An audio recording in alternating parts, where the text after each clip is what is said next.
Stress affects all of us. It can affect us in different ways, and I'd also say there's people who don't know just how much stress they are actually carrying until it's pointed out to them, or until there's some event that brings all this deeper hidden stress up to the surface. Now, one very good way of dealing with stress is to find somewhere nice and quiet, turn off your phone, shut yourself away from the world for a little bit and do some quiet sitting. You just sit, you focus on breathing, circular breathing pattern, you just let everything quieten down and settle down. That's quite a common practice throughout different martial arts, different types of health system and so on. But how about when we're in the middle of a stressful situation and we have to deal with the stress there and then? We have to maintain this inner calm, or work from this position of inner calm. And what put me in mind of this recently was watching a documentary about co-joined twins. They're co-joined at the head, and I think they were about a year or so old, and they had an operation to separate them. So this was something like a 10-12 hour operation, and obviously there was a team of people involved, but the main surgeon had the job of separating the skulls of two babies where the brain was joined and everything else as well, and then patching everything back together over a period of 12 hours. I can't think of many situations that would be as stressful as that, where you have to maintain this complete focus and this complete calm. Very extraordinary person, I think, to be able to do that. And this type of approach is what we're aiming for in Systema. It may be a lesser situation, some sort of confrontation, though of course that can be extremely dangerous in itself. But the idea is we're approaching this situation with a professional mindset.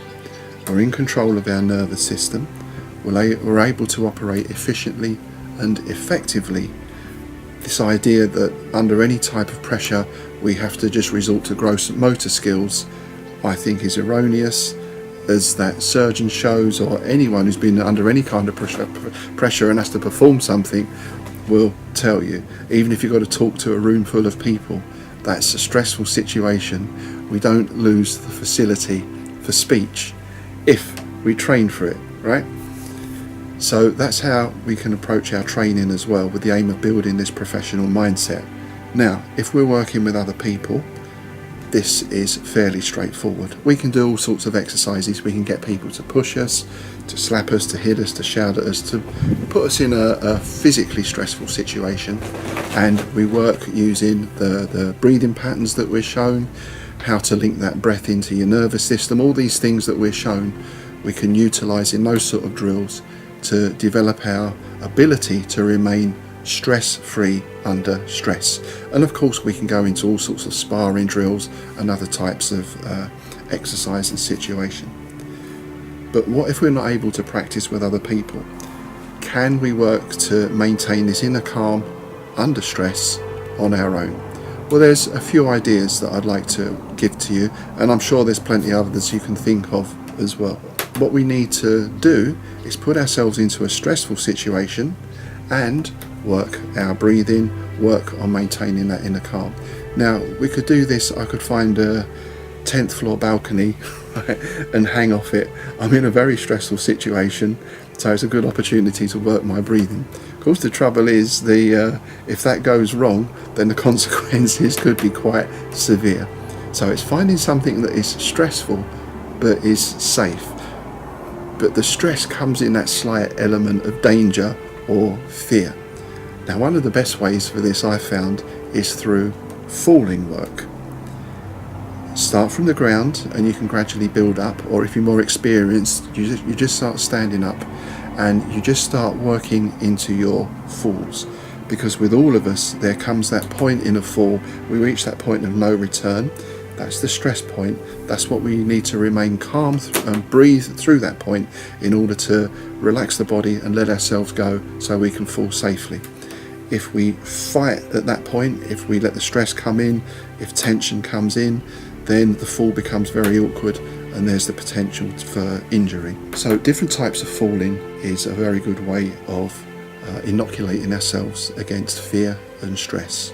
And again, just work up from whatever level you're at. Don't feel you have to go diving off a shed roof straight away.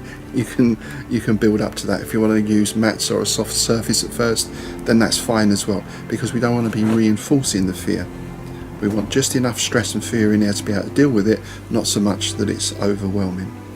If you've progressed a little way, or you want to try something that there's a little more stress involved in it, there's a very simple exercise we do. You kneel on the floor, so you're kneeling, the body is straight, you place the hands behind the back, you turn the head to one side, and you just let yourself fall forward. There's not many people I found who can do this straight away, or do it without bringing the hand out, but with a little bit of practice, if you focus on the breathing and focus on maintaining that inner calmness, then after a while you'll find it quite easy to do. So that's a very good one you can work on your own. There's an interesting exercise that builds on fear of claustrophobia, or of being unable to breathe, that you can work by yourself as well. So what you have to do is some vigorous movement to really get yourself out of breath. So you maybe hold the breath, you do some burpees, you do some press-ups fast, whatever it is. Basically you get yourself in a position where you elevate the heart rate and you're going to be out of breath. Now, to recover, we'd normally maybe stand upright and go into our burst breathing. But what you do for this exercise is, if you've got grass, you want a grassy area, you lay face down in the grass with the hands at the sides. And by face down, I really mean face down. The face should be almost pushed into the grass. So you get this feeling of being enclosed. And it's almost like finding difficult to breathe. But you've got to breathe to recover. If you do this without the recovery breath, then you can just kind of relax into it. But the fact that you're already fighting for breath brings that edge of stress into the exercise. So get yourself out of breath, lay face down in the grass, and really face down. Your forehead should be on the ground, not like this, not like this, and just recover the breath and get back to normal. The third method is working with the blindfold or with your eyes closed. Of course, safety is paramount, so we're not going to go wandering down the high street with the blindfold on to start, but just work in your front room. You should be able to move around your own house without sight. Imagine if it's dark or your house is filled with smoke, you should be able to navigate your own house by touch and by knowing where things are. So that's the first step. Get used to moving around your own home in the dark. Come out into the garden, try some of the exercises, blindfold, try some of the falls blindfold. Again, make sure you've got a clear space, obviously, that you're landing in. Again, it just adds that extra level of stress, that extra little bit of fear comes in that gives us something to work in. I'm not going into details here about how you use the breathing, because that's a whole big subject in itself, and obviously there's a lot of resources available for that. But a lot of the time we're looking to, with the breath, we almost hook that fear and take it out of the system. So, blindfold work, number 3. The fourth and final one is really to put yourself into stressful positions or situations that have an element of stress about them and see how you cope. Now, again, how much danger is involved in that is up to you. You always want to err on the side of safety rather than jumping off a cliff to see how deep the water is or something. But you can put yourself, perhaps you've never done public speaking before, so you have to give a speech to some people. Perhaps you have to do a presentation on Zoom. Maybe there's something you've never done before. You've never tried scuba diving. Whatever it is, it can be something quite big. It might be something quite small. But put yourself in that stressful situation, make yourself carry it out, and again, use that to train the breathing, to train yourself to maintain this inner calm. The more you do this kind of work, the more you realise how universal it is. So after a time, you find that pretty much any situation you find yourself in, you're using the same method to control your response to it. If you can get that done to a T, if you can do that really well, you'll find you'll get a lot less stress hanging on to you. Normally we accumulate stress. I always liken it to you pick up a stone. Every time you get stressed, you pick up a stone and put it in your pocket. By the end of the week, you can barely move because you're weighted down with all these stones. With this method, we pick up the stone, we throw it away. So you should find that it's much harder for stress to get its hooks into you. However, a lot of us come with stress already and things that have happened to us in the past, so we have those things to deal with on top of new stresses. And if you want to look to more deeper solutions or more long-term methods of dealing with stress, then again there's a lot of resources available online through Systema people, through Vladimir, through Mikhail, through other people, and of course outside of Systema as well. And I've also got a book, don't worry, this is a self-help guide to managing stress and tension. This explains a lot of the breathing exercises.